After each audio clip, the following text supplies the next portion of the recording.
Marami akong nababasa sa Facebook na ang pera daw ay hindi madadala pag namatay ka. Mali yun.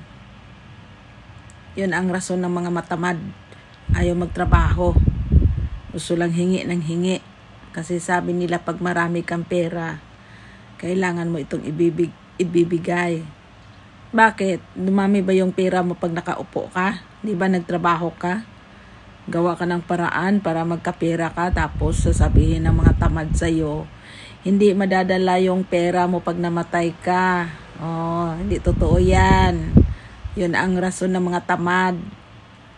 At saka alam mo, pag namatay ka wala kang pera, walang magbibigil sa'yo kasi wala kang pangkape. Totoo yan, namatay ang kapatid ko, walang kapitbahay nagbibigil. Noong last vigil na pumunta na kami, mga kamag-anak ko, nakiiosisa na sila kasi may pangkape na. Ganyan, kailangan natin may pera. Kasi para may pambili tayo ng kape, ng kapitbahay. Ganun yon. Ang saklap.